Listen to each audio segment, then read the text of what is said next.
Assalamualaikum warahmatullahi wabarakatuh. Alhamdulillah, alhamdulillah, alhamdulillah. Alhamdulillahi rabbil alamin. Wabihi nasta'in ala umurid dunya waddin. Wassalatu wassalamu ala ashrafil anbiya'i wal mursalin wa ala alihi wa sahbihi ajma'in. Subhanaka la ilma lana illa ma 'allamtana innaka antal alimul hakim. Qala rabbi shrah li sadri wa yassir li amri wahlul 'uqdatam min lisani yafqahu qawli. Allahumma yassir wa la tu'assir. Allahumma yassir wa la tu'assir. Allahumma yassir wa la tu'assir.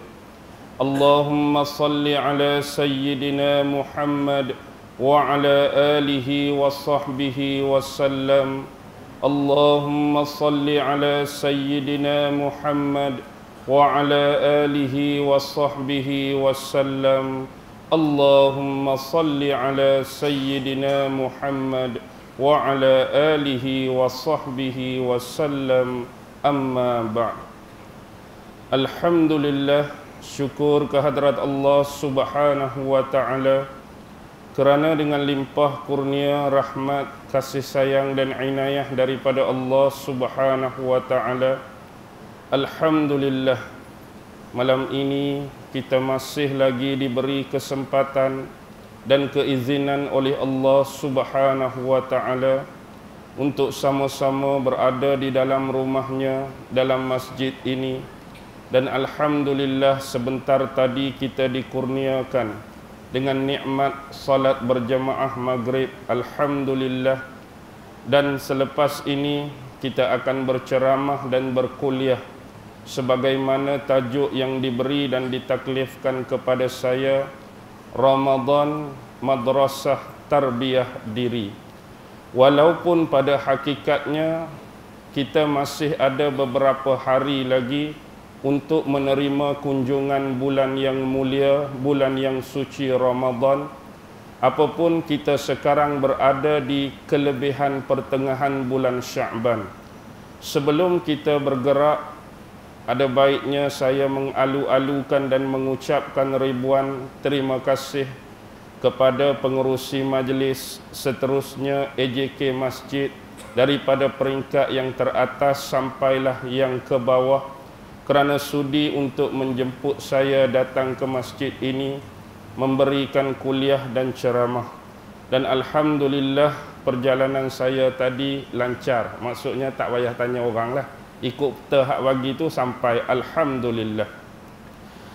Jadi berkaitan dengan Ramadan Madrasah Tarbiyah Diri, dan sememangnya tajuk ini betul, tajuk ini bertepatan kerana bulan Ramadan, bulan yang suci dan dimuliakan. Hampir keseluruhan besar umat Islam yang berada di mana-mana belahan dunia sekalipun menunggu-nunggu akan kedatangan bulan Ramadan ini. Di bulan inilah kita mengambil kesempatan di atas keizinan dan rahmat daripada Allah, berusaha sedaya upaya untuk memperbaiki dan memperteguhkan keimanan kita kepada Allah Subhanahu wa ta'ala. Seterusnya untuk mempereratkan hubungan kita dengan akidah dan agama, iaitu Islam. Seterusnya memperjuangkan perundangan hukum-hukum dan syariat-syariat yang telah diminta tanggungjawabkan kepada kita daripada Allah Subhanahu wa ta'ala. Apapun selalu yang diperkaitkan bila kita nak memperkatakan tentang bulan Ramadan Al-Mubarak, sering dibacakan oleh mana-mana ulama, mana-mana tuan guru, mana-mana imam dan mana-mana ustaz sekalipun. Biasanya dibacakan satu firman daripada Allah Subhanahu wa ta'ala yang terkandung di dalam surah Al-Baqarah, yang mana Allah Subhanahu wa ta'ala berfirman, A'udzu billahi minasy syaithanir rajim. Ya ayyuhalladzina amanu kutiba alaikumus shiyamu kama kutiba alal ladzina min qablikum la'allakum tattaqun. Dalam surah Al-Baqarah, Allah Subhanahu wa taala telah merakamkan ayat ini, yaitu ayat tentang kewajiban dan pensyariatan berpuasa di bulan Ramadan. Dan sedia maklum dalam ilmu, informasi dan maklumat kita sebagai seorang Muslim, pensyariatan dan kewajiban puasa di bulan Ramadan berlaku ataupun jatuhnya pada tahun yang kedua Hijrah, yang mana menerusi ayat ini di pangkal ayat ataupun di awal ayat satu seruan kepada manusia-manusia yang beriman. Ya ayyuhalladzina amanu, sesungguhnya setiap amalan-amalan, ritual-ritual ataupun ibadah-ibadah yang mengandungi gesaan dan perintah daripada Allah Subhanahu wa taala biasanya datang dengan kalimah ya ayyuhalladzina amanu. Kenapa? Kerana sesungguhnya setiap orang yang Islam, apatah lagi mempunyai satu lagi sifat, yaitu manusia-manusia yang beriman. Kumpulan ini sajalah, golongan ini sajalah, aliran ini sajalah yang bakal menyanggupi dan sanggup menggalas segala perintah-perintah dan tanggungjawab daripada Allah Subhanahu wa taala, apatah lagi perintah sebesar berpuasa di bulan Ramadan. Kalau kita lihat persekitaran kita, kalau kita lihat masyarakat kita hari ini, kalau hanya berbekalkan dengan Islam semata-mata, tanpa kita ini ditambah dengan satu lagi sifat, yaitu beriman, nescaya setiap perintah-perintah Allah itu terlalu sukar untuk kita buat.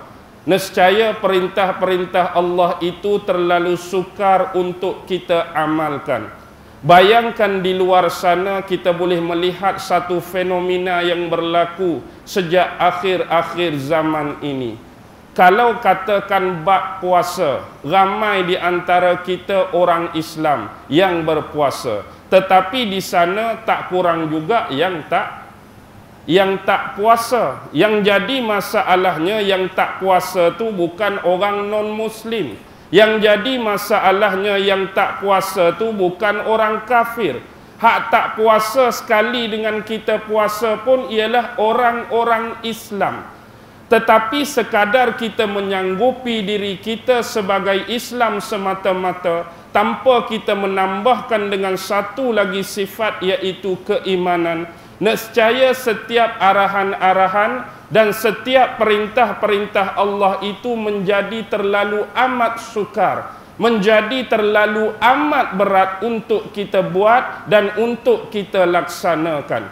Sebab itulah di pangkal ayat ini, gesaan ini datang daripada Allah hanya kepada manusia-manusia yang beriman. Islam ditambah dengan keimanan yang kuat, keimanan yang kukuh dan keimanan yang jitu semata-matalah yang dapat menggalas segala arahan dan perintah daripada Allah, terutama perkaitan ayat ini dengan kewajiban berpuasa. Kutiba alaikumus shiyam. Why kutiba? Kutiba bermaksud ay furida, difardukan ke atas kamu, dimaktubkan ke atas kamu, digezetkan ke atas kamu, diperundangkan ke atas kamu. Jadi Allah Subhanahu wa taala minta kewajiban, Allah Subhanahu wa taala minta amanah, Allah Subhanahu wa taala minta dipertanggungjawabkan tentang kewajiban berpuasa. Maksudnya di sini difardukan ke atas kita orang-orang Islam supaya menjalankan kewajiban berpuasa di bulan Ramadan Al-Mubarak, bulan yang akan menerima kunjungannya beberapa hari yang akan datang. kama kutiba 'alal ladzina min qablikum, sebagaimana kefarduan berpuasa, kewajiban berpuasa sesungguhnya telah berlaku kepada umat-umat sebelum kamu. Kenapa dikaitkan amalan dan kewajiban berpuasa dengan umat-umat terdahulu? Sesungguhnya kewajiban berpuasa bukanlah kali yang pertama, bukanlah first time berlaku kepada Rasulullah, berlaku kepada sahabat-sahabat dan zaman tersebut.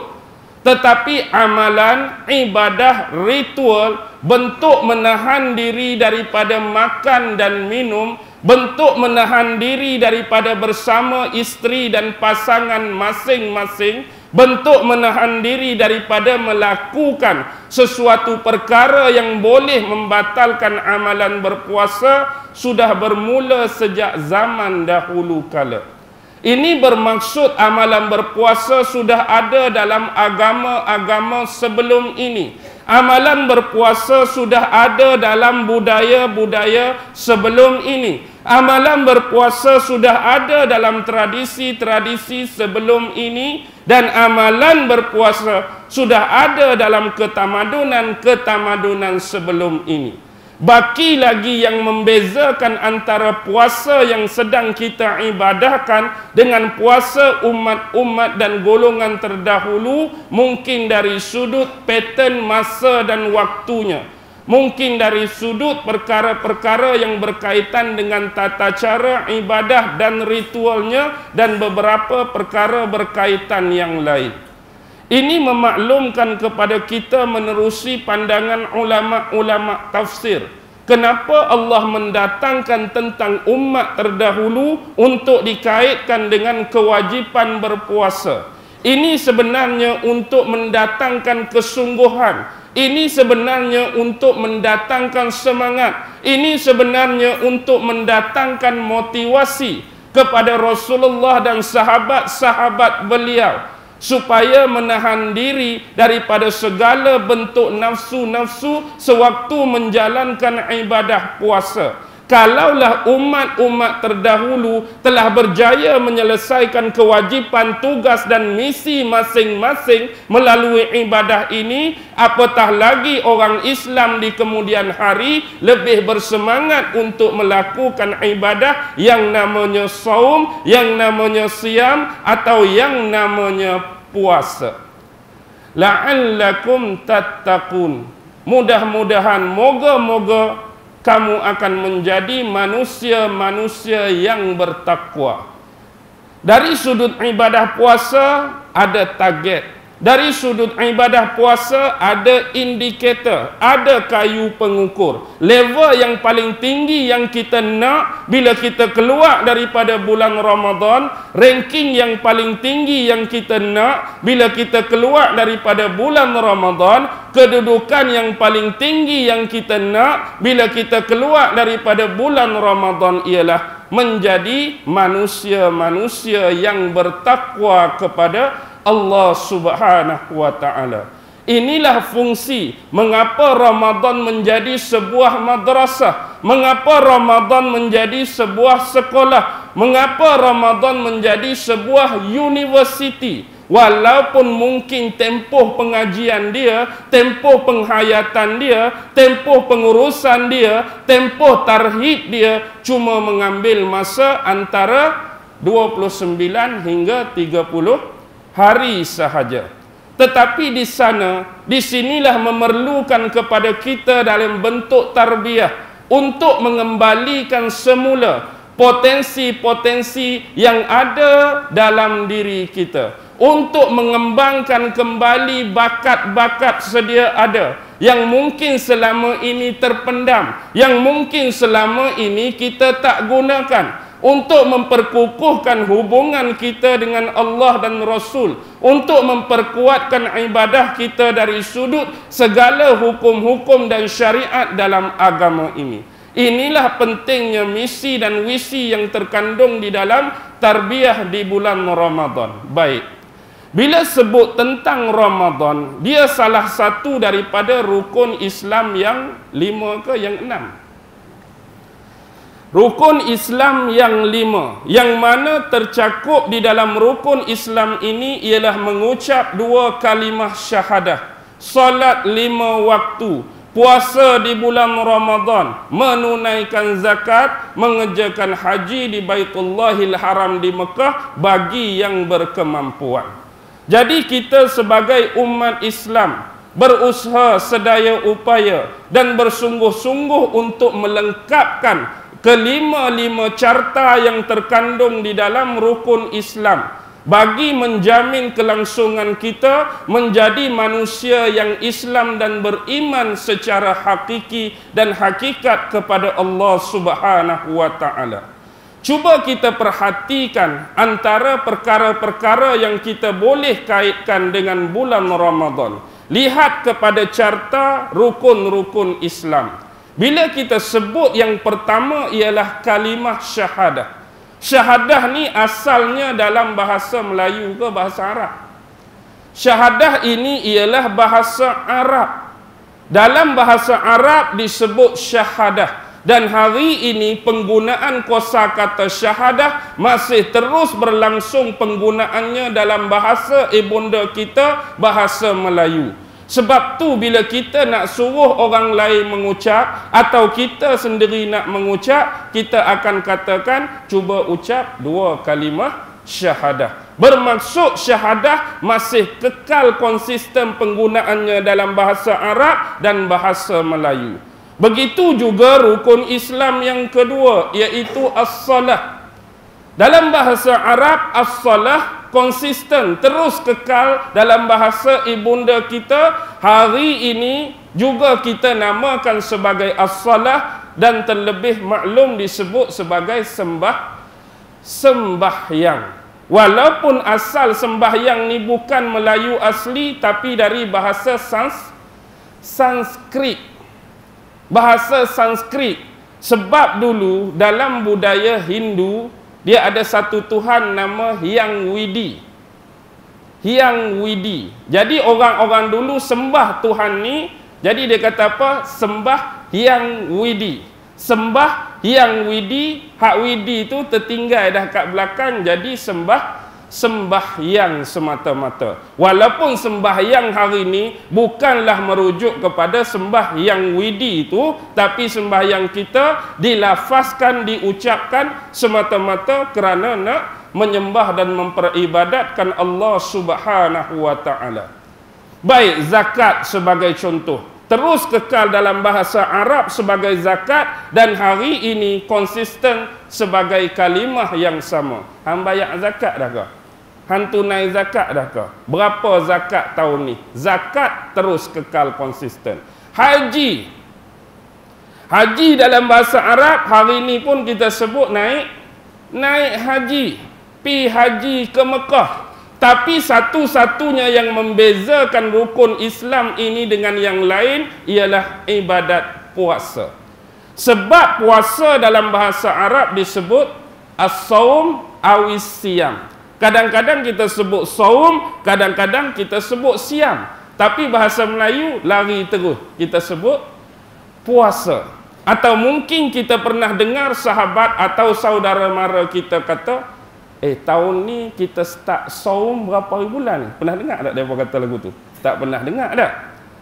Oi, penat sungguh panah tahun ni aku bersiam. Tak ada juga tak? Aku puasa. Wah. Baik, dia merujuk sama macam sembahyang tadi. Dia asal daripada kalimah Sanskrit. Dia macam ni. Dalam konteks kita ni dalam wilayah Nusantara. Dahulu sebelum kemasukan agama Islam ke bumi Nusantara, antara agama awal yang lebih mendahului dan mendominasi kawasan dan wilayah ini ialah agama Hindu, ada agama Buddha sebahagiannya. Baik, bila datangnya agama Hindu dan kita tak pernah menafikan fakta sejarah ini, mungkin ada di antara datuk-datuk dan nenek-nenek moyang kita dahulu pernah terlibat dengan agama ini. Di kemudian hari bila Islam datang, mereka menukar ajaran, mereka menukar akidah, mereka menukar agama kepada Islam. Apapun sewaktu di dalam agama yang lama, tradisi, budaya, ritual yang namanya puasa ini masih tetap ada dan berlangsung. Contoh, dalam bahasa Sanskrit, menahan diri daripada makan dan minum, menahan diri daripada bersama pasangan dan perkara yang membatalkan puasa ini disebut dengan satu nama, iaitu upawasa. Upawasa. Upawasa, lama-lama jadi puasa saja hak tinggal.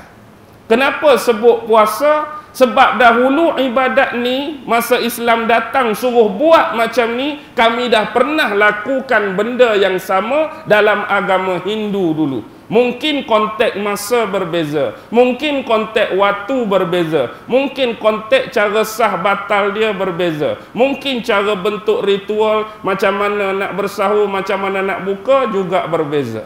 Apapun yang penting, inilah kenapa kalimah puasa masih terus kekal bersama dengan umat kita di kawasan ini sampai hari ini.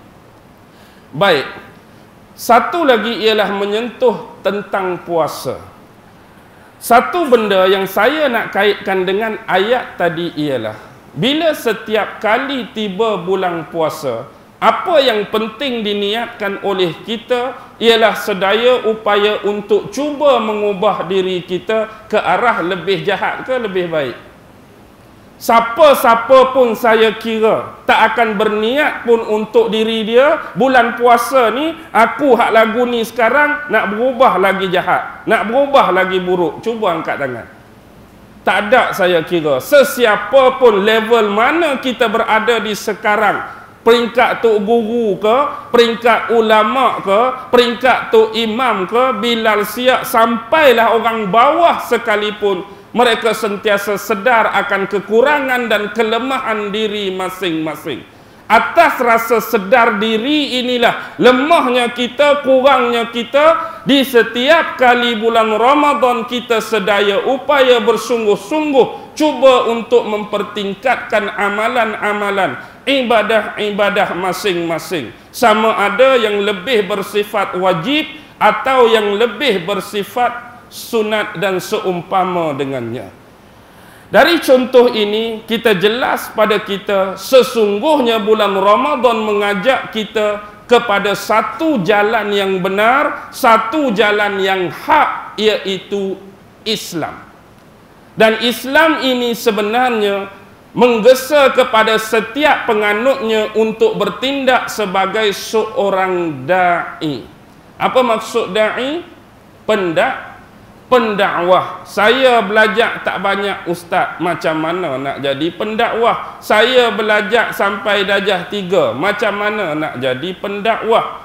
Kita jangan lupa bahawa setiap manusia ada tanggungjawab masing-masing, dan setiap manusia mempunyai perbezaan di antara satu dengan yang lain. Sekurang-kurangnya, paling minima pada peringkat kita, dakwah kita berlaku kepada isteri dan anak-anak di rumah kita. Orang hak level lebih sikit mungkin sampai ke tahap jiran-jiran dan kawasan persekitaran perumahan dia. Hak level tinggi lagi mungkin dari satu qaryah ke satu qaryah tahap dakwah dia. Hak level tinggi lagi mungkin satu daerah ke satu daerah, ke satu wilayah ke satu wilayah. Hak lagi besar satu negeri ke satu negeri, lagi besar satu negara ke satu negara, hak besar lagi satu benua ke satu benua. Ini mengikut keistimewaan, ini mengikut kelebihan yang diberikan oleh Allah Subhanahu wa taala pada individu-individu tertentu. Apapun tugas kita sebagai dai, tugas kita sebagai pendakwah, tidak akan pernah hilang dan lekan daripada kehidupan sampailah kita mati kembali menemui Allah Subhanahu wa taala. Dan semestinya sifat seorang dai automatik salah satu option dia ialah mengarah ke arah kebaikan. Dalam option yang paling besar, amar ma'ruf nahi mungkar. Dan satu-satu perkara yang amat mustahil, very impossible, Bila mana seseorang nak bertindak sebagai seorang da'i, bagaimana seseorang nak bertindak sebagai ejen perubah masyarakat, perkara pertama yang perlu dia buat dan lakukan ialah mengubah dirinya sendiri dahulu. Jadi inilah satu tanggungjawab besar yang mana kita minta digalas dan diamanahkan oleh Allah, bagaimana nak membersihkan diri, bagaimana nak menyucikan diri, bagaimana nak mentarbiahkan diri. Konteks ini cuba kita renung sama-sama malam ini dari sudut perbincangan dalam konteks bulan Ramadan Al-Mubarak. Kalau kita mengambil perception dari sudut alami, apa maksud alami? Melihat kepada kebesaran alam semesta, ciptaan Allah Subhanahu wa Ta'ala. Bila kita tengok kebesaran alam semesta, selain kita sebagai makhluk Allah Subhanahu wa Ta'ala, ada pelbagai jutaan spesies, jutaan ragam, jutaan variasi makhluk-makhluk Allah yang lain. Sama ada yang berakal ataupun yang tak berakal, sama ada dari sudut haiwan dan binatangnya, gunung ganang, laut, sungai, pokok, kayu-kayan, bunga-bungaan, buah-buahan, sampai kalah yang paling kecil yang tak mampu kita nak tengok dengan mata kasar kita. Ala kulli hal, semuanya adalah makhluk Allah. Salah satu makhluk yang kita boleh ambil iktibar, boleh ambil pengajaran ialah rama-rama ataupun kupu-kupu. Tahu tak rama-rama? Tahu tak kupu-kupu? Baik. Rama-rama atau kupu-kupu diistilahkan sebagai salah satu makhluk, binatang, haiwan, ciptaan Allah antara yang paling cantik dan paling indah. Tetapi kita harus faham, sebelum dia bertukar, sebelum dia metamorfosis, bahasa saintifik, menjadi makhluk yang cantik, makhluk yang indah, dia lebih dahulu diawali hanya dengan seekor ulat beluncas. Baik. Jadi hari ini kita mesti bertindak sama dengan pattern yang paling awal. Gambarkan kita juga sama seperti ulat beluncas tadi.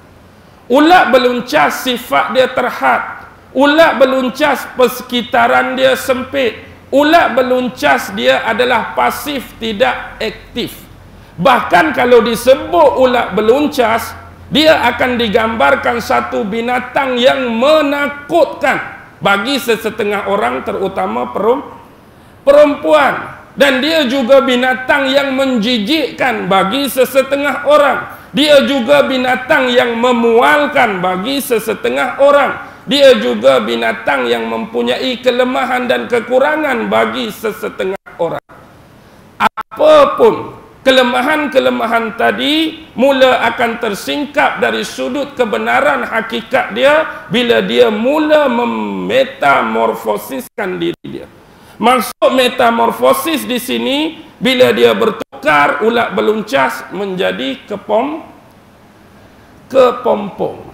Kita harus faham, waktu dia berada dalam fatrah masa duduk dalam kepompong, dia hanya duduk diam dan paling penting dia melakukan benda yang sama yang kita buat dalam bulan Ramadan. Faktanya jelas, waktu berada metamorfosis dalam kepompong, ulat juga berpuasa. Tahan diri dia daripada makan dan minum. Dah duduk dalam kepompong, nak masuk sumber kok mana lagi?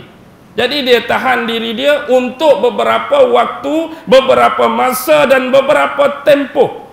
Tapi bila kepompong ini mula pecah, mula terkoyak, mula rabak, dia mengeluarkan satu bentuk yang jauh berbeza dengan pattern asal dia ulat beluncas. Dia dah bertukar jadi seekor rama-rama yang begitu indah, rama-rama yang begitu cantik, rama-rama yang begitu memukau, rama-rama yang begitu mengagumkan. Hak ni maksud saya sebagai kiasan, sebagai ibrah, sebagai pelajaran yang kita nak ambil malam ni daripada sejenis haiwan dan makhluk Allah yang namanya rama-rama melalui proses metamorfosis. Baik, terlebih awal kalau kita kembali kepada pattern dia yang pertama.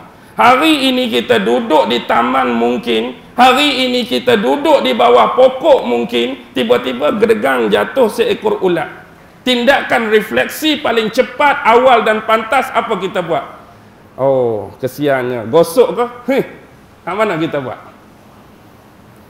Kita tak gosok. Oh, kesiannya jatuh atas pokok. Comel, tak ada. Kita akan, macam tu, lebih zalim sedikit kita jentik ataupun kita kuih dengan alat lain, buku ke apa ke. Maksudnya benda tu jijik bagi kita. Benda tu mungkin boleh datangkan penyakit. Paling common pun gatal. Maksudnya benda tu kita anggap memudarat, menjijikkan, merosak dan menakutkan kita. Tu tindakan awal, tindakan refleksi yang kita buat bila berhadapan dengan ulat beluncas. Tapi kalau di kemudian hari ulat yang sama, yang kita lempak, yang kita jentik, yang kita buang, tukar dah jadi rama-rama hak cantik, apa perbezaan dia? Oh, hebat rama-rama ni. Cantik, tak pernah aku tengok, memukau, mengagumkan, subhanallah, Allahu akbar. Kalau boleh duduk lama-lama tak apa kan? Hak ni yang kita nak tukar. Yang sebelum ini, kalau duduk kedai kopi, tengok muka kita mai pun, orang nak angkat punggung dah. Tengok kita mai, Allah, kawan tu mai dah. Tengok kita mai, Allah, datuk tu mai dah. Kita nak, cepat, mai. Kami duk tunggu lama nak dengar hak lagu tu. Mai, lama dah tak jumpa. Mai, lama dah tak tengok muka. Baik, sekarang kita kembali kepada konteks asal tentang metamorfosis. Antaranya tiga yang Allah bagi keistimewaan dan kelemahan, keistimewaan dan kehebatan pada rama-rama dan kupu-kupu ini ialah yang pertama, kita akan teruja, kita akan kagum, kita akan terpukau dengan satu benda yang paling menarik, iaitu simetri pada sayap-sayap rama-rama dan kupu-kupu. Tahu tak apa itu simetri? Simetri bermaksud ukuran-ukuran dalam bentuk skala-skala. Maksudnya bila kita bentangkan sayap dan kepak rama-rama tu, tengok ada tak kecacatan atau ada tak ketidaksamaan belah kanan dengan belah kiri. Payah kita nak temui satu bentuk kecacatan pun pada ciptaan Allah Subhanahu wa taala yang maha indah pada binatang ni. Kalau di sini ada lorekan, belah ni pun pasti ada lorekan. Kalau hak ni ada jalur ke bawah, belah ni pun pasti jalur ke bawah. Kalau hak bawah ni warna kuning, hak belah ni pun kuning. Kalau hak atas dia warna merah, hak atas belah ni pun pasti warna merah. Simetri ini sebenarnya mengajar kita satu benda nak menarik dan mengarahkan kita kembali pada siapa? Siapa hak buat dia ni? Siapa hak buat dia ni? Allah Subhanahu wa taala. Ingat, warna-warna yang ada pada sayap rama-rama adalah himpunan skala-skala kecil warna yang cukup hebat. Dia antara kesenian yang paling halus. Sekali saja kita tersentuh skala-skala himpunan warna kecil ini, walaupun dengan hujung jari, dia boleh merubah dan merosakkan struktur himpunan skala tadi. Contoh, kita tengok rama-rama, tapi kalau kita tangkap dan pegang ni, sekejap tu dia jadi elok ke dia jadi rosak biasa sayap dia. Perhati betul-betul. Biasanya dia tak sesempurna yang asal dah. Bila kita pegang, walaupun kita cuba, hak ni lah terbaik, hak ni lah paling sikit aku nak pegang, pasti akan merosakkan sayap dia. Apatah lagi kalau pegang duk konyok tu, langsung dia tak boleh terbang lah. Inilah kehebatan ciptaan Allah dari sudut simetri. Sudut bentuk dia, sudut warna dia, sudut skala dia. Perubahan pada satu skala tunggal pasti akan beradanya kecacatan pada dia. Ini kehebatan Allah.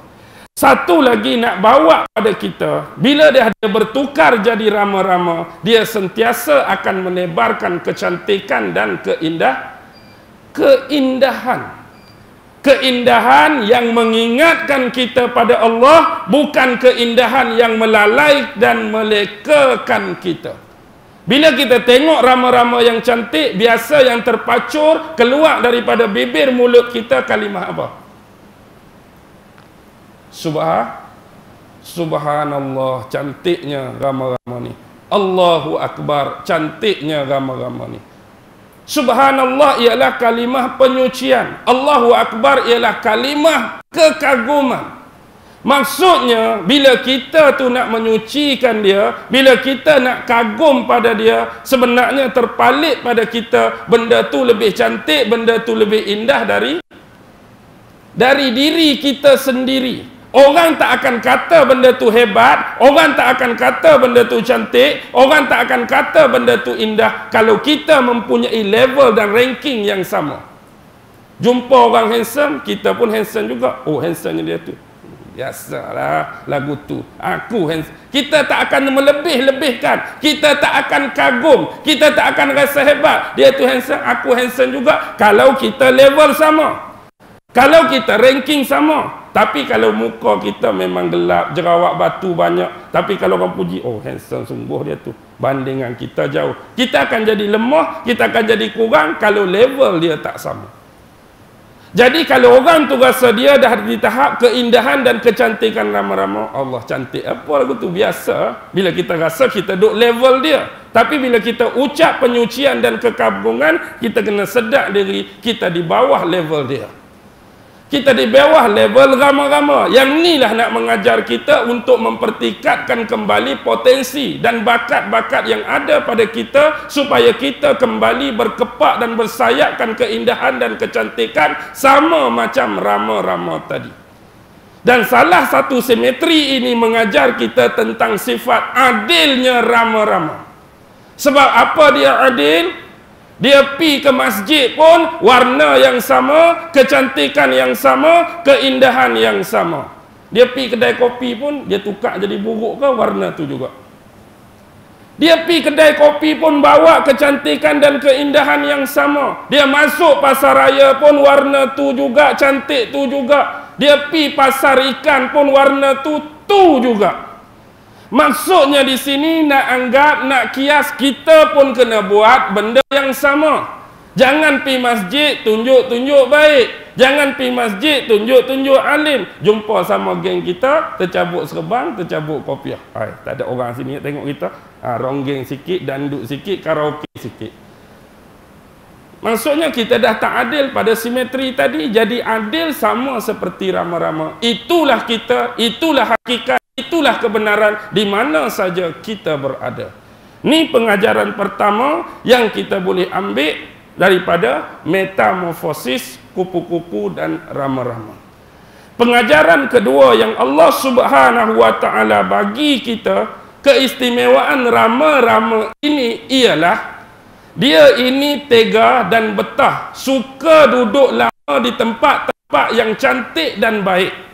Dan rama-rama ni antara sifat dia juga tak suka duduk lama-lama tempat yang tak baik dan berbau busuk. Perhatikan rama-rama. Kalau tengok di taman, dia dihinggap satu bunga, lama dia duduk. Dia duduk buat apa tu? Dia duduk buat apa? Dia duduk menikmati nektar-nektar ataupun madu daripada bunga. Dia duduk sedut, dia duduk makan, dia duduk minum. Lama ni dia pergi ke bunga lain pula. Dia tak duduk statik pada jenis bunga yang sama. Kalau bunga kekwa, aku tak makan dah nektar bunga lain kecuali bunga kekwa. Dia tak memilih. Bunga tu pun dia sedut, bunga ni pun dia sedut, bunga ni pun dia sedut, bunga ni pun dia sedut. Taman ni pun dia pi, taman lain pun dia pi, semak tu pun dia masuk, semak ni pun dia masuk, hutan tu pun dia redah, belukak ni pun dia redah. Tapi tega sifat dia, kita payah nak cari rama-rama, duduk tempat yang tak elok, rama-rama duduk tempat yang tak baik, apatah lagi tempat yang bau busuk. Mungkin kalau dia pi kawasan tu pun akibat sesat, bukan dia niat nak pi pun, tersesat lalu kok kawasan Taik Lembu. Tapi dia tak duduk lama, dia pusing, dia pergi cari tempat yang elok juga. Dia lain dengan lalat, jangan jadi lalat. Lalat tempat yang elok dia tak berapa berkenan, hak dia naknya Taik Lembu, tong sampah, tempat-tempat lagu tu lah hak lalat. Jangan jadi the lalat. Jadi the butterfly. Baik, Kita tengok di sini, lepas dia hirup, sedut nektar-nektar tadi, salah satu sifat dia ialah mentransformasikan apa yang dia dapat melalui diaspora. Apa maksud diaspora? Pendebungaan. Jadi hasil pokok duduk sini. Jadi bila dia buat transformasi pendebungaan, transformasi diaspora, benih-benih tu jadi tempat lain pula. Sak bunga hak jenis sama duduk sini tadi, ada di sana. Bunga hak duduk sini tadi, ada duduk sini. Apa yang kita boleh ambil pengajaran? Maksudnya, kita nak jadi seorang yang baik, pergilah ke tempat-tempat yang baik, tempat-tempat yang soleh, tempat-tempat yang suci. Lebih-lebih lagi rumah Allah, baik atas nama masjid, baik atas nama surau, baik atas nama madrasah, apa-apa sekalipun. Dan kita ni jadi macam rama-rama, tak sedut, tak hirup satu bunga. Maksudnya carilah seberapa banyak guru untuk kita. Aku kalau ustaz ni aku pi lah, kalau ustaz tu aku tak nak pi, jangan buat lagu tu. Ilmu ni ada di mana-mana. Ilmu ada dengan siapa-siapa, walaupun tak sama. Kalau kita ni rasa sifat nak ilmu, kita tak akan pilih guru, kita tak akan pilih ustaz, kita tak akan pilih orang yang nak ajak kita. Sebab hak kita nak ilmu, yang kita nak kebaikan, dia boleh datang daripada sesiapa pun, hatta seorang musuh sekalipun. Bab ilmu ni. Jadi carilah seberapa banyak ilmu. Lagi jauh, lagi syok. Contoh maksud saya dalam taman yang sama ni, asyik duk main kok Bukit Mentajam saja tak. Ustaz Bukit Mentajam aku pi. Kalau ustaz mana lagi sini? Daerah lain apa lagi? Kawasan sini. Permata Ampau aku tak pi lah kalau ustaz-ustaz Permata Ampau. Maksudnya taman lain pun Kedah. Bukan Pulau Pinang saja, kebun lain pun dia masuk, pi Perlis ke, pi Kedah ke, pi tu ke, pi ni, ikut di mana-mana pun. Janji dia nak ilmu. Okey. Yang ketiga, ni yang terakhir, yang Allah ilhamkan pada seorang ulama yang mana menerusi rama-rama. Rama-rama ni beza dia dengan ulat bulu. Ulat beluncah ada sayap ke tak ada sayap? Tak ada. Bila jadi rama-rama, dia jadi ada sayap. Sayap ni sebenarnya yang orang tua kata lagi jauh kita melangkah, lagi luas kita terbang, lagi dia boleh memperbesarkan bakat dia, memperbesarkan keinginan dia, membesarkan ilmu dia, membesarkan wawasan dan kehendak dia. Jadi sifat beluncas dia pasif, ruang lingkup dia terhad. Kadang-kadang dia tak pernah berubah pun dari satu pokok ke pokok yang lain. Dia cuma berubah dari pokok ni juga, tapi dahan lain, ranting lain. Tapi rama-rama dia boleh pergi redah mana-mana. Wawasan dia lebih luas, pandangan dia lebih jauh. Jadi dia mampu langkah untuk cari ilmu yang lebih banyak untuk perubahan pada diri dia sendiri. Baik. Ada satu kisah yang saya cuba nak kaitkan. Dahulu di Indonesia ada seorang bapa. Bapa ni dia tanam pokok limau depan rumah dia. Dan di hadapan pokok limau tu tergantung satu dahan yang hampir dengan pintu rumah. Satu hari tiba-tiba seekor ulat beluncah tu duduk tengah jadi kepompong. Jadi bila si anak ni yang kecil ni tak pernah tengok lagi binatang lagu tu, apa benda kepompong tu, jadi bapak ni cerita. Asalnya dia dulu ulat, asalnya dia dulu beluncas. Jadi dia duduk dalam kepompong untuk proses pertukaran jadi rama-rama. Jadi kamu boleh tengok hari ke hari, kamu boleh tenung hari ke hari, kamu boleh kaji hari ke hari, satu masa dia akan keluar dari kepompong jadi rama-rama. Baik. Jadi anak ni duk tunggu. Tengok makin besar, makin berubah color, makin berubah warna. Akhirnya satu tempoh yang matang pecah. Dia punya sarung dia tu belah bawah. Jadi dia tengok dah, nak keluar dah kepala rama-rama tu. Jadi anak ni yang tak dapat perhatian khusus, pengajaran khusus daripada bapa, dia berasa kesian dekat rama-rama tadi. Dia berasa kesian, seolah-olah nampak macam rama-rama tak mampu nak pecahkan kepompong tu, dia masuk dalam bilik, dia ambil gunting. Konon-kononnya nak tolong peluah lah lubang tu, nak bagi kawan tu senang keluar. Jadi dia pun gunting lah kawasan permukaan tu jadi luas. Bila keluar rama-rama tu, sayap dia jadi tak sempurna. Dengan kata lain, dia cuma boleh merayap dengan kaki, tak boleh terbang. Sebab tempoh matang dia masih belum sempurna untuk keluar lagi. Jadi sudah dipermudahkan lorongan dia, dia seolah-olah membantutkan tumbesaran dan membantutkan simetri sayap yang sebenar. Hari ini begitulah. Kita ni, maksudnya Allah dah bagi kita 30 hari ini adalah satu tempoh yang cukup dah untuk kita kenali diri dan mematangkan jiwa-jiwa untuk memusnahkan dan mematahkan nafsu-nafsu yang ada. Tapi kalau kita cuba nak ambil jalan singkat, kalaulah sekadar puasa ni boleh melemahkan nafsu, meruntuhkan nafsu 30 hari, aku cuba nak puasa 15 hari saja. Bagaimana? Kita nak ambil jalan pintas, kita nak ambil jalan singkat. Kalau orang lain sekolah rendah darjah 1 sampai darjah 6, aku akan belajarlah silibus darjah 4, 5, 6 pun, tapi akan duduk sekolah 3 tahun saja. Agak-agak apa jadi? Orang universiti 4 tahun dapat BA, aku setahun setengah insya-Allah dapat BA. Apa akan jadi? Kita cuba nak langkau kebiasaan, kita cuba nak langkau alami tu. Memang mungkin ada yang berjaya, tapi anda tak akan sempurna. Tumbesaran anda akan terbantuk, ilmu anda juga akan terhad. Percayalah. Jadi sama macam kes tadi, cuma niat tu bagus, nak tolong. Tapi sebenarnya, dia merosakkan simetri sayap dan membantukkan binatang tu untuk terbang. Hak keluar sendiri, elok tak terbang. Hak keluar sendiri, elok terbang sebab proses dia dah cukup, waktu masa dia dah matang. Jadi dia boleh bergerak mengikut kebebasan yang dia ingini. Sekarang, apa pun hari ini, Allah Ustaz panggil jauh-jauh cerita rama-rama, cerita kupu-kupu. Tak ada cerita lain. Bukan permasalahan rama-rama, bukan masalah kupu-kupu. Kita ni nak ambil iktibar. Apa pun bila dikaitkan dengan bulan Ramadan, ingat dua benda. Ingat puasa, satu lagi yang selalu sinonim pada 17 Ramadan, kita sambut apa? Peristiwa nuzul Quran. Sebut Ramadan, ingat puasa, ingat Quran. Tapi potensial awal ada dalam ayat seterusnya kan tu. Dia sebut syahrul Ramadan allazi unzila fihil Quran hudan linnas wa bayyinatin minal huda wal furqan. Sesungguhnya di bulan Ramadan ini diturunkan Al-Quran. Turunkan Al-Quran kat mana sebenarnya ni?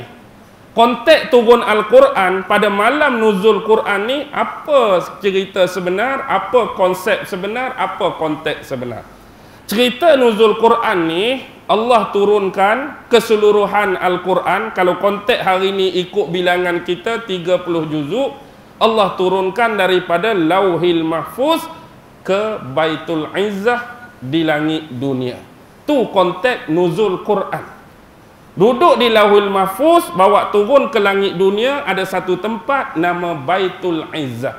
Di kemudian hari, bila Jibril nak bawa turun kepada Nabi secara berperingkat, Jibril tak terus dah ambil di Lauhul Mahfuz, cuma ambil di langit dunia yang nama Baitul Izzah, ikut qadar dan ketentuan yang diperintahkan oleh Allah. Contoh bila nak turun wahyu yang pertama, Jibril daripada surah Al-Alaq, Al-Iqra tu cuma berapa ayat? Wahyu pertama berapa ayat? 5 aja kan. Walaupun walhalnya surah Al-Alaq tu ada berapa ayat? 19 ayat. Tapi wahyu pertama turun bukan 19, cuma 5 ayat dalam Gua Hira. Walaupun lepas 5 ayat ni dia tak sambung surah yang sama, dia mari surah Al-Muzammil, dia mari surah Al-Mudassir, dia mari surah Al-Fatihah. Hak lain-lain pula baru pergi sambung ayat ke-6 sampai ayat ke-lain. Ini ada hikmah, ini ada aturan mengapa Allah menurunkan Al-Quran melalui perantaraan Jibril kepada Nabi Muhammad dengan cara demikian. Baik. Satu yang suka saya ingatkan ialah sekarang baru pukul apa ni?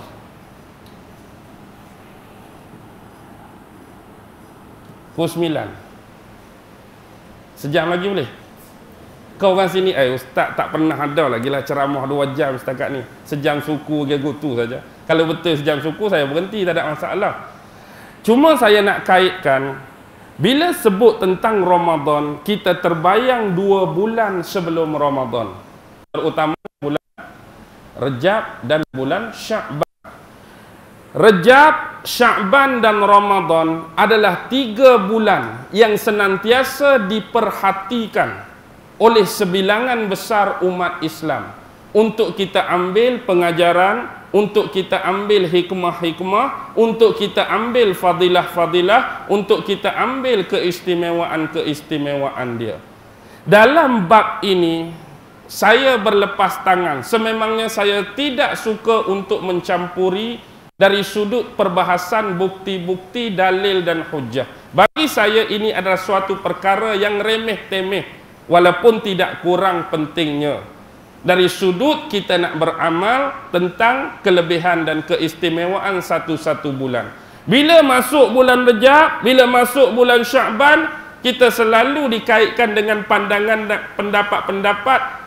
Mari satu aliran, ni hadis sahih. Mari satu aliran, ni tak sahih. Ni dhaif, ni palsu, ni tak ada asal usul. Setiap tahun kita dihidangkan kadang-kadang dengan benda yang sama.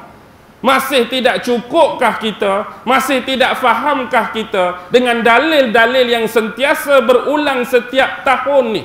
Sampai bila kita nak faham? Sampai bila nak bergaduh dengan dalil-dalil dari sudut kesahihan, kedhaifan dan kemaudhu'kan dia? Saya nak sesuatu benda yang lebih besar daripada perkara ini, iaitu ibrah yang terkandung di sebalik setiap bulan. Hani yang perlu kita fikir, hani yang perlu kita cungkil, hani yang perlu kita angkat. Dari sudut beramal ni, bab kelebihan, sorry cakap, maaf cakap, sesiapa pun, bila kita ni hidup sampai kita mati nak menghadap dengan Allah, ritual dan ibadah tak akan pernah berhenti. Baik bulan ni ada kelebihan ke, baik bulan ni tak ada kelebihan ke, kita tak akan pernah berhenti beribadah dan nak cari ganjaran-ganjaran, rahmat-rahmat dan keredaan Allah. Yang kita takut, bila mari satu bulan, kita sebut lebih, kita bersungguh bulan ni. Keluar bulan ni, apa jadi? Keluar bulan ni, apa jadi? Contoh Ramadan. Bila tiba bulan Ramadan, kenapa masjid kita boleh penuh sampai sah belakang, bulan biasa tak boleh penuh? Why? Ustaz, bulan Ramadan kan buat 1 dapat 10, buat 1 dapat 100, macam-macam ganjaran. Macam inilah kita nak rebut peluang-peluang ni. Bukan masalah rebut nak rebut.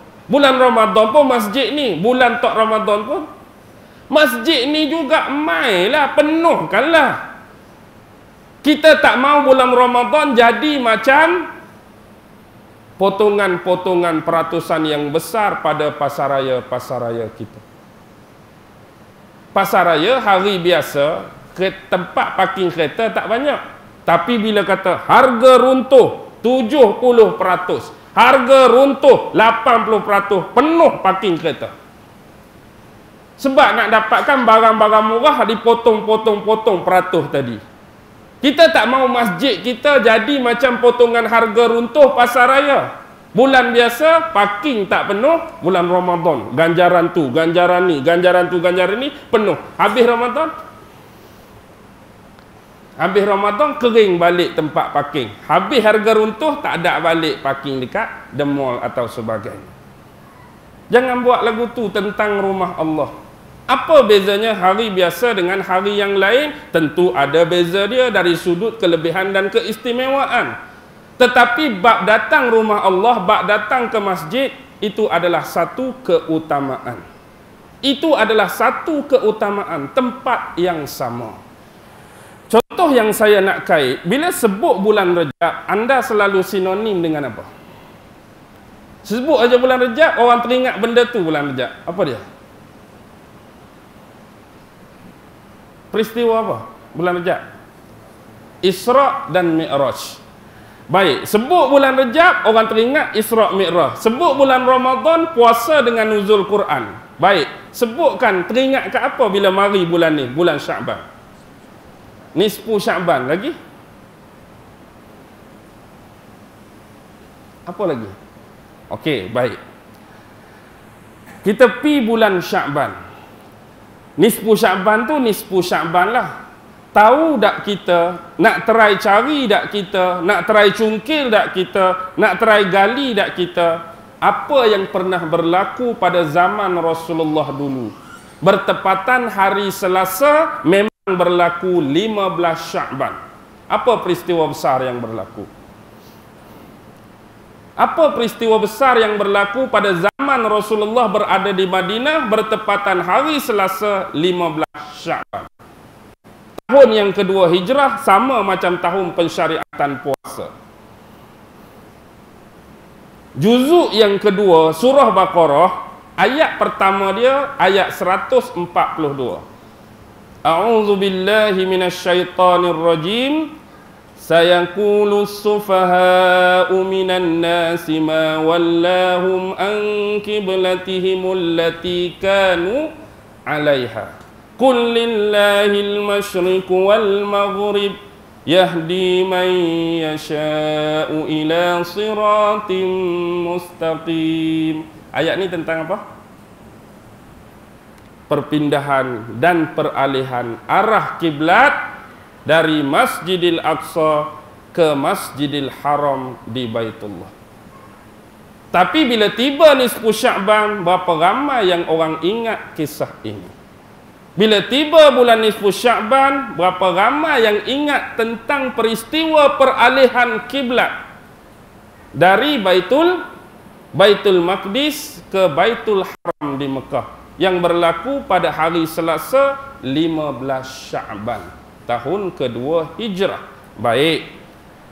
Waktu Nabi duduk di Madinah, Nabi menghadap kiblat arah mana?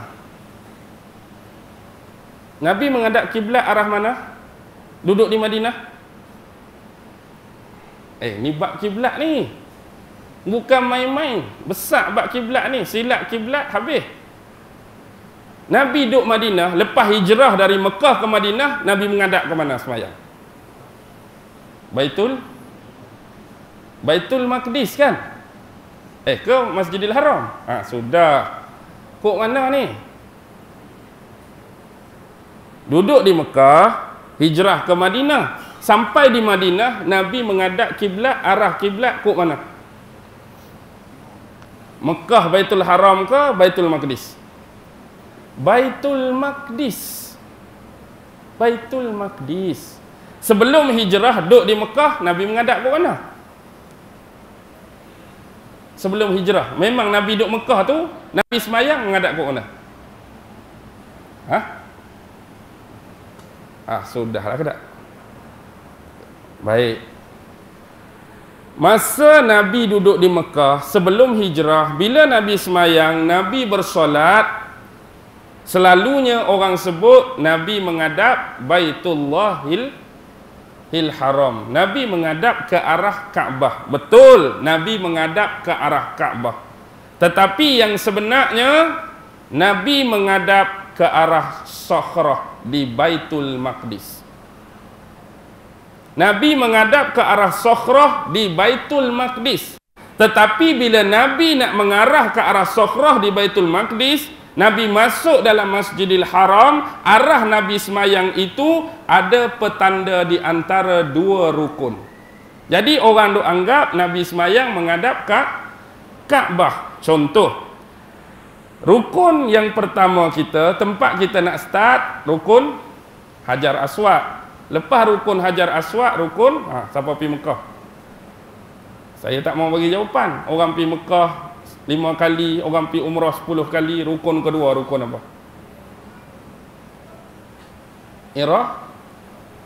Iraqi ke Syami?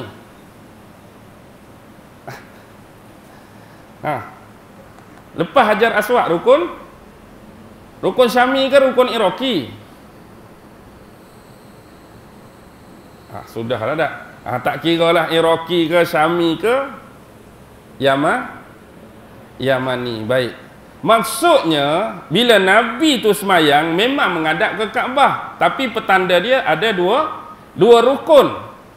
Dua rukun. Bila Nabi nak mengarah ke Baitul Maqdis, Sokhrah, dia arah Iraqi ke, arah Yamani ke, arah Syami? Baitul Maqdis tu duduk di Iraq ke, duduk di Syam ke, duduk di Yaman? Duduk di Syam. Palestin Syam, Kanaan Syam, Baitul Maqdis Syam.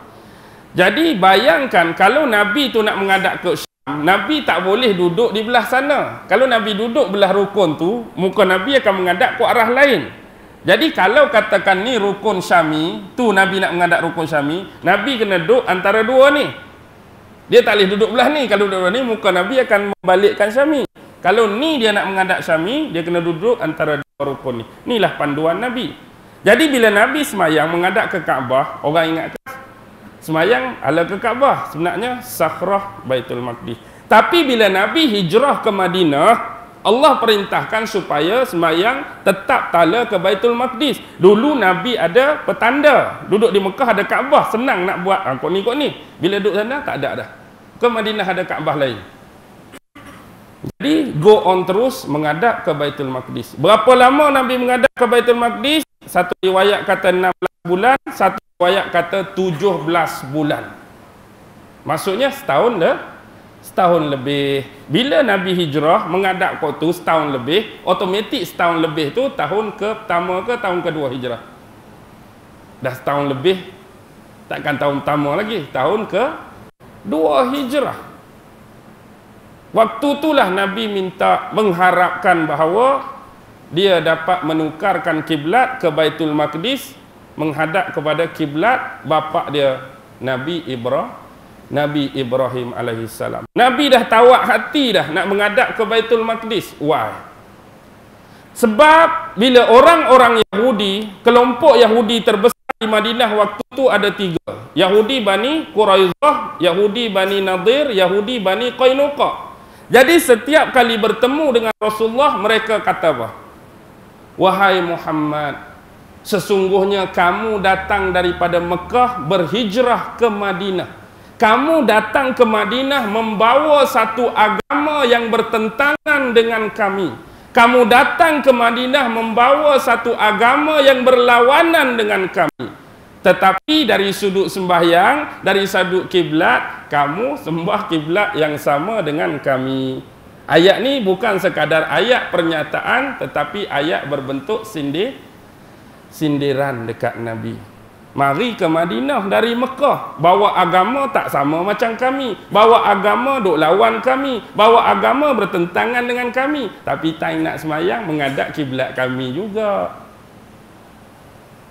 Faham ke tak? Nabi dah jadi tawak hati bila dapat perkataan macam ni, dia meminta agar Allah memalingkan daripada Baitul Maqdis ke Baitul Haram di Mekah. Dan ini mengambil masa 16 hingga 17 bulan. Baik, apa yang saya nak ialah daripada perkataan Yahudi tadi. Perkataan tu biasa, tapi fikir lebih jauh, cuba fikir luar kotak. Apa yang boleh kita manifestasikan dalam masyarakat kita hari ini? Hak dia duk kata tadi. Tak nampak sesuatu yang besar tak bagi kita? Mari bawa agama lawan kami, tentang kami, tapi kiblat ikut kami. Faham apa yang berlaku kepada kita sekarang? Kita hari ini tetap sama macam Nabi dulu. Musuh Islam, Yahudi ke, Kristian ke, Nasrani ke, atau mana-mana agama sekalipun yang memusuhi Islam, kita akan lawan, kita akan tentang. Tetapi dari sudut suara-suara Yahudi tadi, benar. Hari ini pun kita lawan Yahudi. Hak jahat lah kita sebut ni. Hak baik belambak. Kita lawan musuh-musuh Islam yang selalu propagandakan Islam, yang selalu provokasikan Islam, yang selalu cuba menyelewengkan agama. Tetapi dalam masa yang sama, kadang-kadang kandungan kebenaran ucapan tadi mula terselah. Bab lawan dari sudut agama, kita lawan. Tapi dari sudut kiblat, kita berkiblatkan siapa? Dulu kiblat solat, sekarang kiblat apa? Bab sistem pemerintahan, kita guna kiblat Islam atau kiblat depa. Bab ekonomi kita guna kiblat Islam atau kiblat depa. Bab pendidikan kita guna kiblat Islam atau kiblat depa. Macam-macam lah, saya nak malah sebut hak pen kat depan tu. Faham tak apa yang saya nak? Hak Rasulullah rasa tak suka, hak Rasulullah rasa tersinggung dulu, cuba bawa manifestasikan dalam budaya kita sekarang. Dia masih tetap terus, dia masih tetap berlaku. Lawan tetap lawan, tapi sebenarnya kiblat kita, we are the same. Sesame Street. Tahu Sesame Street? Kartun Sesame Street. Jalan yang sama, lorong yang sama. Okey. Perubahan kiblat berlaku waktu bila? Hashtag Nabi nak tukar tu waktu bila? Waktu subuh ke, asar ke, zuhur ke, maghrib ke, isyak?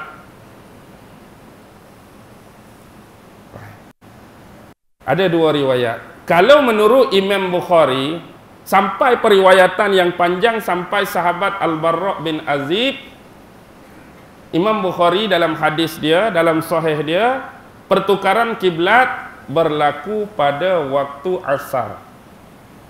Berlaku pada waktu asar. Kalau kita buka Sunan Imam Nasa'i, salah seorang imam besar dalam bidang ilmu hadis, dalam tu Imam Nasa'i ambil satu periwayatan yang panjang sampai seorang sahabat nama Abu Sa'id ibnu Ma'la. Abu Sa'id ni orang yang terlibat belakang Nabi solat waktu tu. Dia keluar pula dengan dua teman dia, penyaksian yang kukuh, 3 orang, melalui dan melewati satu jemaah yang sedang bersolat di Masjid Bani Salimah. Lalu dia berkata bahawa Rasulullah dah tukarkan arah kiblat, jadi orang-orang duk semayang berjemaah dalam Masjid Salimah pun bertukar arah kiblat. Jadi Masjid Bani Salimah sebelum ni itulah nama dia. Bila dah berlaku peralihan kiblat, hak kita pi ke Madinah, hak dinamakan Masjid Kiblatain tu. Jadi menurut Imam Nasa'i melalui periwayatan Abu Sa'id ibnu Ma'la, dia berlaku pada waktu solat zuhur. Kalau Imam Bukhari tadi asar, ini zuhur. Dan ini diperkuatkan lagi dengan hadis seorang wanita bernama Nuwailah binti Muslim, yang mana dia duduk dalam masjid waktu peralihan arah kiblat. Dia sebut apa? Sampai jemaah lelaki itu bila berpaling masuk dalam saf perempuan, dan saf perempuan masuk dalam saf lelaki. Dan kami semayang waktu itu menghadap ke arah Syam. Fahamlah, merujuk Baitul Maqdis. Jadi yang berbeza pendapat cuma asar dengan zuhur. Bagaimana dengan penduduk Quba waktu tersebut? Quba agak jauh daripada Masjid Kiblatan, dan Quba menerima perkhabaran peralihan kiblat jauh lebih lambat. Mereka terima subuh hari yang kedua baru tahu. Maksudnya kalau zuhur, asar pun mereka masih semayang Baitul Maqdis, maghrib pun masih Baitul Maqdis, isyak pun masih Baitul Maqdis, subuh pun awalnya masih Baitul Maqdis, orang bagi tahu tu baru beralih kiblat. Jadi kalau kita belajar ilmu usul fiqh, antara ilmu-ilmu dalam usul fiqh ialah tentang bab nasih dan mansuh. Mansuh ni ayat-ayat dalam Al-Quran yang dinasahkan, yang dimansuhkan dia punya hukum, kemudian diperbaharui dengan ayat-ayat yang berbentuk nasih. Belajar nasih dan mansuh dalam Al-Quran, bab pertama tentang nasih mansuh merujuk kepada ayat peralihan kiblat ni lah. Jadi nasih itu ialah perubahan daripada kiblat Masjidil Aqsa ke Masjidil Haram. Hak dimansuhkan ialah kiblat Masjidil Aqsa kena masuk. Hak jadi nasih Masjidil Haram. Jadi orang tanya hukum, bagaimana tentang ayat-ayat nasih yang berlaku tapi kita tak ketahui tentang hukum berlakunya dia. Contoh macam masyarakat Quba, adakah mereka perlu qada balik arah kiblat hak mereka tertinggal tadi sebab asal waktu zuhur? Adakah mereka perlu qada arah kiblat ke Masjidil Haram waktu asar, waktu maghrib, waktu isyak? Tidak. Hukum nasih walaupun dia adalah ketetapan, tetapi dia tidak berlaku kepada orang-orang yang tidak mengetahui, dan dia berlaku pada orang kalau dia kata hari ketiga pun tahu, hari ketiga lah. Jadi dia tak perlu qada 2 hari sebelum ni kalaulah dia tahu pada hari ketiga. Itu ketetapan kita boleh belajar dalam ilmu usul fiqh. Baik, satu lagi benda penting, bulan Sya'ban turunnya surah Al-Ahzab, bukan surah, ayat. Dalam surah Al-Ahzab ayat 56. Surah Al-Ahzab ayat 56. Hak kita selalu duk baca dalam tahlil tu. Ayat apa? Inna Allaha wa malaikatahu yusalluna 'alan nabi ya ayyuhallazina amanu sallu 'alaihi wa sallimu taslima. Ayat perintah daripada Allah supaya berselawat ke atas Nabi Muhammad sallallahu alaihi wasallam. Dalam ayat ni diceritakan sesungguhnya Allah pun berselawat pada Nabi, malaikat pun berselawat pada Nabi. Wahai orang-orang yang beriman, berselawat dan beri penghormatanlah ke atas Nabi Muhammad sallallahu alaihi wasallam. Ya ayyuhallazina amanu sallu. Ya ayyuhallazina amanu, sekali lagi. Orang Islam kadang-kadang Islam saja mampu tadi nak berselawat walaupun mudah selawat. Kadang-kadang sehari pun kita tak selawat kat Nabi walaupun kita tak mudah je selawat Allahumma salli ala sayyidina Muhammad. Kadang-kadang 2 hari tak selawat. Kadang-kadang seminggu kita tak selawat kat Nabi. Hak kita kata mudah. Cuma yang paling penting di sini ialah apakah kelebihan dan keistimewaan ayat ini? Gesaan supaya kita berselawat. Sebab satu-satunya perintah Allah sebelum ni, Allah suruh kita buat, Allah tak buat. Tapi hak ni satu-satunya Allah suruh kita buat, Allah sendiri buat. Allah suruh kita semayang, Allah semayang ke tak? Allah semayang ke tak? Allah suruh kita semayang, Allah tak semayang. Allah suruh kita puasa, Allah tak puasa. Allah suruh kita zakat, Allah tak zakat. Allah suruh kita selawat, Allah pun innallaha wa malaikatahu yusalluni. Allah suruh kita selawat, Allah pun selawat. Allah suruh kita selawat, malaikat pun selawat. Jadi tak susah untuk selawat. Lepas tu yang penting selawat. Lepas tu kita duk bergaduh pula hak remeh-temeh, hak kecil, hak ingit-bingit. Sebut Sayyidina ke tak boleh Allah. Rugi masa lah nak Sayyidina tak Sayyidina lah pula. Selawat ajalah. Selawat ajalah. Hak Rasulullah ajak tu seringkah-ringkah selawat. Tak boleh dah kalau kita nak kecil lagi. Nak berkembang lagi ikut hang lah. Sayyidina wa maulana ke ikutlah hak nak perbesar tu. Tapi bab hak nak beringkah lagi tak ada dah hak paling minima. Allahumma salli ala Muhammad. Cuba kecil lagi. Try. Aku ni nak selawat tapi hak 4 kalimah tadi nak bagi jadi 3. Try. Allahumma salli Muhammad. Tak jadi. Allahumma salli ala, tak jadi juga. Maksudnya tu hak paling minima. Allahumma salli ala Muhammad. Nak Allahumma salli ala Sayyidina Muhammad, go on. Allahumma salli ala Sayyidina wa Habibina wa Syafi'ima, go on. Bahasa Arab ni walaupun dia tu singkat, dia tu pendek, tapi bila terjemah bahasa Melayu dia jadi panjang. Contoh. Islam ya'lu wala yu'la alaih. Ada berapa kalimah? Islam ya'lu wala yu'la alaih. Islam itu tinggi, tidak ada yang lebih tinggi melainkan Islam. Asal 5 bila terjemah dah jadi 10 bahasa Arab ni. Sebab tu kita tengok teks Arab kadang-kadang 3 baris, tapi terjemah 7 10 baris. Tapi bab Islam ya'lu wala yu'la alaih, cuba buat bahasa Arab 5, terjemahan dia lebih sikit pada 5, tapi orang faham maksud dia. Try. Islam ya'lu wala yu'la alaih. Makna dia lebih kurang tadi, tapi buat 4 kalimah ke bawah. Siapa berani buat? Ni hebat ni, terjemah bahasa Melayu lebih kurang, lebih sikit dari bahasa Arab asal. Try seorang 4 kalimah. Nak buat macam mana? Nak suruh orang faham Islam tu tinggi, tak ada lagi hak tinggi lebih pada Islam. Cuma nak buat 4 perkataan. Kurang pada hak asal dia. Cuba try seorang. Siapa boleh buat? Tak ada siapa. Orang Melayu mungkin payah nak buat. Orang Cina pun mungkin payah. Tapi orang India boleh buat. Islam ya'lu wala yu'la alaih. Islam tinggi, lain tara. Maksudnya faham tak? Islam tinggi, lain tak ada. Maksudnya sama aja, 4 kalimah saja aja tu, selingan. Baik. Bab selawat. Okey, teringat Ramadan, puasa, nuzul Quran.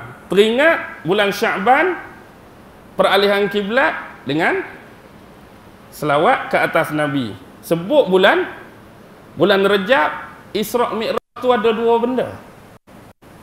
Bila sebut bab semayang, dia ada keterkaitan dengan sebelum semayang. Sebelum semayang kena buat apa?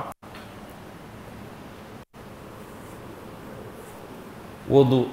Ada tak konteks wudu dalam Isra' Mi'raj? Lepas berlaku pembedahan dada Rasulullah sallallahu alaihi wasallam, yang dikeluarkan daripada batang tubuh Nabi, otak Nabi ke, mata Nabi ke, telinga Nabi ke, kerak mulut ke, kerak tangan, kerak kaki ke, ambil hati. Kat mana? Buka otak ke? Otak tak usik, mata tak usik, telinga tak usik, buang di sini. Buang, dibersihkan. Dibersihkan. Dah Nabi kata maksum, perlu apa lagi konteks pembersihan pada hati dan jiwa Nabi kalau Nabi dah memang maksum? Kalau hati Nabi dah memang bersih, sebelum masuk balik dibasuh dengan 3 wadah, 3 bekas: iman, ilmu dan takkan tak boleh teka. Iman, ilmu dan hikmah. Masuk balik. Lepas masuk balik, sebelum naik burak, Nabi dibawa ke kawasan persiraman. Maksudnya Jibril sungguh Rasulullah berwuduk dulu, menyucikan diri dulu, baru lepas tu naik burak. Konteks wuduk satu konteks yang sering dan banyak diabaikan oleh kita. Wuduk ni nampak ringkas, nampak senang, tapi kadang-kadang ada orang yang tidak menepati wuduk yang sebenar. Baik, kita tengok satu konsep.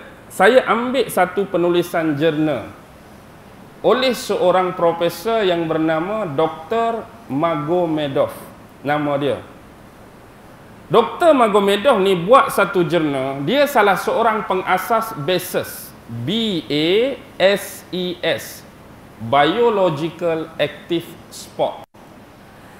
Dia menekankan tentang titik-titik saraf dan titik-titik utama dalam diri ataupun komponen tubuh manusia. Maksudnya kita ada titik-titik saraf dan titik-titik sensitif dalam tubuh kita, bermula dari hujung rambut sampai hujung kaki. Dia sebut di situ sambungan seseorang yang nak mempelajari ilmu akupuncture. Tahu ilmu akupuncture? Ilmu hak cucuk-cucuk jarum orang Cina. Siapa yang belajar ilmu ni dan untuk jadi sampai tahap master or sifu dalam bidang ni, sekurang-kurangnya perlu mempelajarinya selama antara 10 hingga 12 tahun. Nak jadi tahap master, tahap sifu. Maksudnya kalau keluar darah, nak bagi darah tu tersekat, cucuk sini. Kalau kebas, cucuk sini. Kalau sakit perut, cucuk sini. Sakit mata, cucuk sini. Tu kira tahap hebat. Dia tahu cempak yang patut dia cucuk. Pernah tengok tak filem Kiss of the Dragon, Jet Li berlakon? Siapa pernah tengok kat sini? Tak pernah. Takkan saya seorang ni tengok. Kiss of the Dragon tu salah satu contoh hak last tu. Bila dia nak bunuh ketua penjahat, ketua balai polis tu, dia cucuk beberapa tempat yang akhirnya kawan tu langsung tak boleh bergerak, jadi kejang, jadi kebas, kesat, kemudian keluar darah kok mata, keluar darah kok telinga, keluar darah kok hidung. Dia mati dengan cara tu perlahan-lahan. Maksudnya dia hebat, dia pakar tempat patut dia cucuk tadi. Baik, sebenarnya melalui pengamalan wuduk, dalam tubuh kita ni ada 65 titik saraf yang paling sensitif. Daripada 65 tempat saraf utama yang jadi tempat nak cucuk ilmu akupuncture menerusi pengambilan wuduk, kita dah settlekan 61 daripada 65 tempat. 4 hak tak kena bermula daripada belakang tumit sampai bawah lutut. Tempat hak tak kena air wuduk. Jadi 61 lagi, ada kawasan kepala, ada kawasan telinga, ada kawasan hidung, ada kawasan muka, kawasan lengan, kawasan kaki. 61 tu. 64, 4 lagi tu dari tumit sampai bawah lutut. Siapa basuh? Tak ada orang basuh tak? Tak ada orang basuh. Tapi kalau kita tahu kita nak basuh, salah lah. Alang-alang tu lah tempat aku nak basuh juga sampai bawah lutut. Salah ke tak salah? Salah ke tak salah? Apa yang jadi salahnya? Nak basuh ketiak pun tak apa. Baik. Kita faham fungsi wuduk, dia ada sudut fizik, dia ada sudut non-fizik. Maksudnya ada kelebihan zahir, ada kelebihan batin. Apa kelebihan pada fizikal kita berwuduk? Kita nak menghadap Allah, kalau kira puas hati mana? Dengan basuh anggota-anggota wuduk tertentu dengan mandi terus. Rasa puas mana? Alang-alang nak menghadap Allah ni, baik basuh alat-alat tertentu, anggota tertentu kau mandi terus baru puas hati. Kalau kira mandi terus lah puas hati. Tapi kalau kita buat lagu tu kurang-kurang, setiap kali nak semayang berapa kali kita mandi? 5 kali tu hak confirm, hak nak semayang. Hak bahagian kotaknya ada lagi 4-3 kali, 10 kali kita mandi sehari kok-kok kan. Ala kulli halnya, tempat-tempat hak kita basuh tu sememangnya sering terdedah dengan persekitaran dan cuaca. Cuba perhati betul-betul, kita tak basuh hak duduk di sebalik pakaian kita. Hak kita basuh tu hak sering terdedah. Contoh, kepala kita tak tutup, telinga terdedah, mata, mulut, sampailah kawasan ni dah. Lepas tu, biasa orang pakai baju paling common pun baju lengan pendek. Hak ni terdedah, hak ni terdedah. Kaki, lah ni mungkin kita kerja kerajaan, kerja gomen, pakai stoking, pakai kasut. Orang kampung hak duk buat sawah tu, tak pakai apa, hak tu terdedah. Maksudnya, hak ni terlindung. Hak ni pun terlindung. Hak terlindung tu kalau kita perhati betul, bukan tempat yang kita disarankan basuh dalam anggota wuduk. Ke pernah orang basuh perut? Tak basuh perut dah. Walaupun tak salah basuh perut. Orang tak basuh ketiak, orang tak basuh lengan, orang tak basuh paha, orang tak basuh lutut. Bila inilah kawasan-kawasan yang terdedah, kita akan sentiasa dihinggapi oleh apa? Benda-benda seni dan halus yang kita memang tak nampak. Inilah yang kita namakan sebagai kuman atau bakteria atau mungkin virus tertentu. Salah satu dalam bidang saintifik kita sebut sebagai symbiotic mutualism. Symbiotic mutualism ini ialah kuman-kuman yang sentiasa melekat pada anggota-anggota yang terdedah, tapi dia bukan bawa mudarat dan kerugian pada kulit. Dia sememangnya sedia ada kuman-kuman dari sudut symbiotic mutualism ni. Sebab dia memberi shield, secure dan kita kata apa? Perlindungan pada sistem pertahanan kulit kita. Memang perlu dia ada. Satu lagi berbentuk symbiotic commensalism.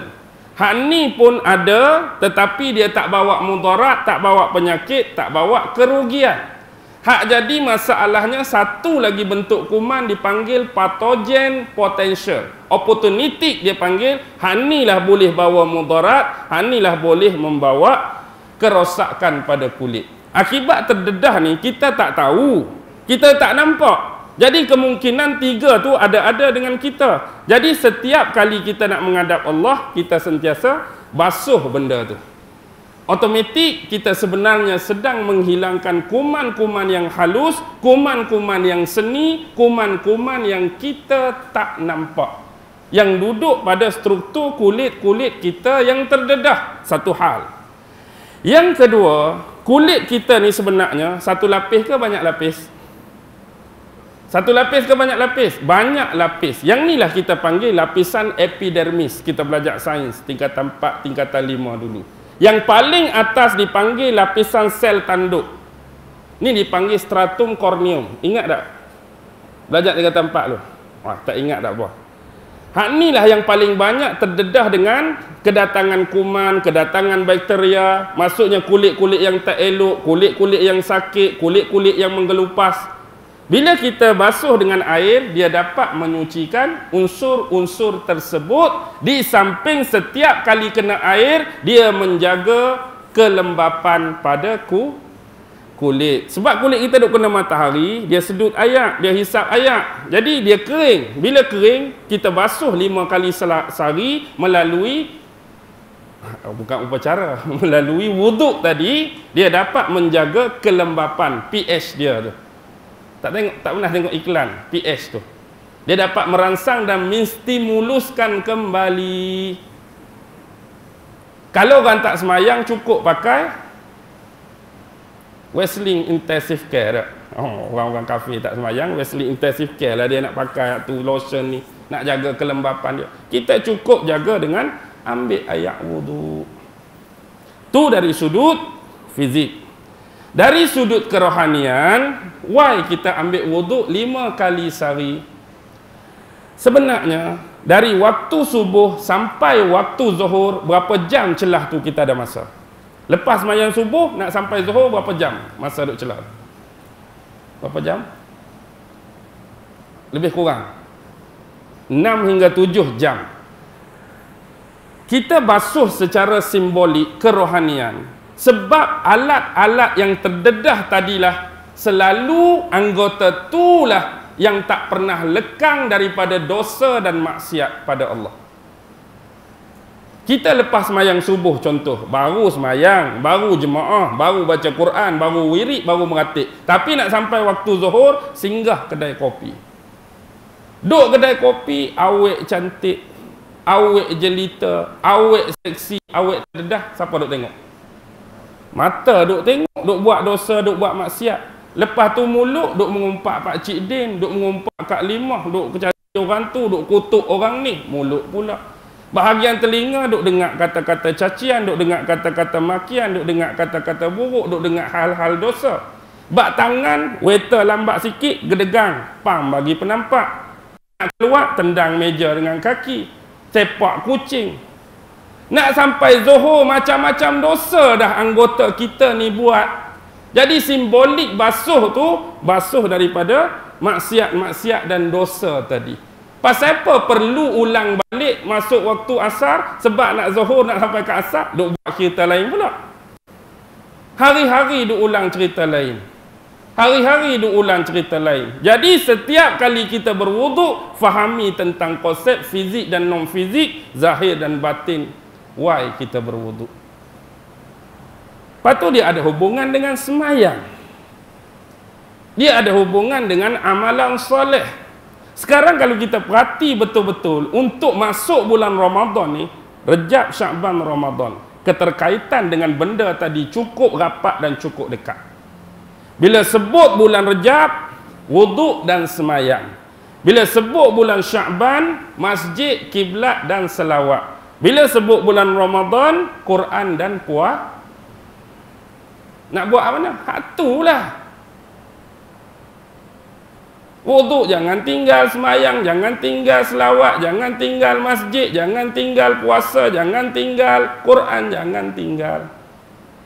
Dah kata madrasah nak tarbiyah diri, itulah bentuk-bentuk dia. Inilah hubungan dia. Bulan Rejab, bulan persiapan. Bulan Sya'ban, bulan wamak.